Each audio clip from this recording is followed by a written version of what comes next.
Council meetings are long and boring. Wouldn't it be great if they were short and unboring? This is why I've invented the 5-minute meeting. All right, Ashland City Council meeting of December 1st. Started off with this guy saying he admitted he was going to make a statement about the murder of Aiden Ellison, and it's officially coming out in a couple of days, but here's a little sample for you. And he said, this was tragic and our police worked well, and we need to continue work for racial justice. It was perfectly nice. And then the police chief said we are open to the racial hate crime filing, but right now it's just a murder, but we are accepting all information from all sources. So there's that. And then the special presentation of the Planning Commission annual report. Boy, the Planning Commission guy said, we did 42 cottage units and 3 zoning ordinances and 77 fence permits and 116 residential applications, 3 commercial buildings, and we are continuing to work on middle housing. And then the city administrator's report. We have 3 pallet shelters. They are sheds with some lights and electric, and they're delivered on pallets. And hence the name, and are replacing some existing car camping in some church parking lots. And these two, of course, they were like, oh, man, that's awesome sounding. Let's do, how can we spread that around a little bit? What's the next step there? And the city administrator goes, whoa, hold on. There are issues about land use and creating new campgrounds, so we're going to watch this as a pilot program for the moment. Of course, put the brakes on that right away. And then he said city population went up like 50 people this year, I think. And then the water recap had a graph. And he said kudos to the Public Works Department for making sure we had water all year long. And then leaf recycling is on December 13th at the Valley View Transfer Station. And then public forum. Wait, what? Yes, public forum. Real live person. A woman from Lawyers for Justice said that if I'm the only one here speaking about the murder of Aiden Ellison, a black man, it shows that this public process forum isn't going great. And Ashland City Council needs to advocate for a full race crime investigation. And then the consent agenda. All approved, no discussion. Maybe we hired a new fire chief. We didn't. And then unfinished business.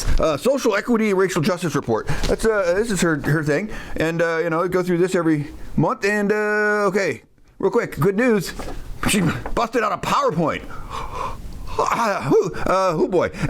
Okay, Juneteenth is a thing. That's June 19th. It's a thing now. And then police are engaging with the SWU people, and bias training for the city staff is happening. And Black Lives Matter on city property is a thing that the city attorney is working on, along with the Railroad Park art display. MLK Day is in Medford, of course, and the city is supporting that in some ways. And we're working with the county on mental health issues, and we're reviewing hiring practices. And then this guy goes, hey, in 2017, we sent a letter to the county saying we hate the name Dead Indian Memorial Road. Maybe a new council coming up in 2021 should rewrite and send another one of those letters out. And then community smoke response. The city fire lady talked about SmokeWise program and Nixle and action plans, and distinguish between wildfire smoke and Firewise burning smoke. And they have a plan, and the city's moved to take this plan of ours to the county, so they could absorb it, hopefully. Approved! And then the fire chief recruitment recap. Here we go.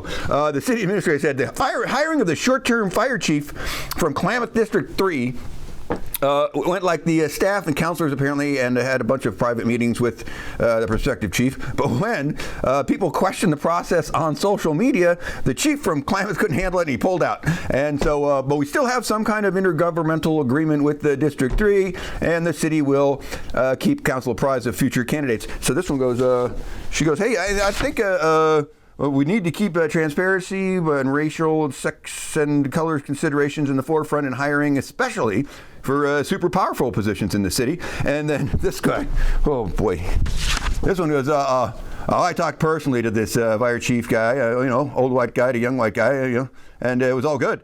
Until this negative internet suggested that something was bad about the deal, and I moved that we apologize to all firemen people and their union. And this guy goes, oh yes, I agree, we should apologize for sure.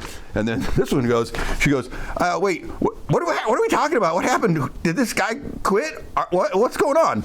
And then this one goes, she goes, okay, I know on the negative internet you're talking about, but we really need to take the inclusive gender race hiring thing seriously. And this guy, he was like, oh, I am so offended. If he were wearing pearls, he would have clutched them for certain. And then the motion to apologize to the fire union was made, and even this guy says, FYI, I don't think we need to apologize for anything, and you know how much I love to apologize to staff.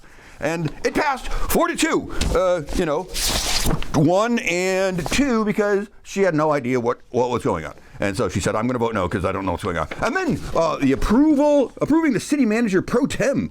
The city administrator will become the city manager on January 1st. So this is some legal language stuff. And this one says, hey, so, can we, do we need a contract, or maybe we can do this as a temp extension on an existing contract? And the city attorney said, well, if I were the city administrator, I wouldn't keep working here without a contract, I'll tell you that. It was really less of an answer than free legal advice to the city administrator to use against the city in negotiations. It was weird. And then this guy goes, hey, I move we extend the city manager contract until September 1st unless a new manager is hired before that. That seemed reasonable. All approved. And then, the fourth quarter supplemental budget updates from the new city finance director. Boy, she said we can save, I think, $100,000 by paying off wastewater debt early, and so all approved. That's good. And then she talked about some resolution modifying the reserve fund, the general fund, of course, the user fund and enterprise fund, but double counting the restricted funds. And then she really started tossing the word salad after that. Best practices, reinforce messaging, policy triggers, and drawing down balances. And I slipped into a coma for a little while there. And then, but I don't think anyone knew what the fork she was talking about, including her, but she used so many crazy finance words and no one wants to appear stupid. So 5-1, approved. And then ordinance approving a land use change on annexation laws, as from last meeting, seconded approval. And now an ordinance to annex the land on Siskiyou Boulevard, the Route 99 below the railroad tracks, north side of town, into the city limits, and then blah, blah, blah, they chat and this and that, little how many, and then vote to annex that land for a new housing project. All approved. That's it. End of meeting. You're welcome.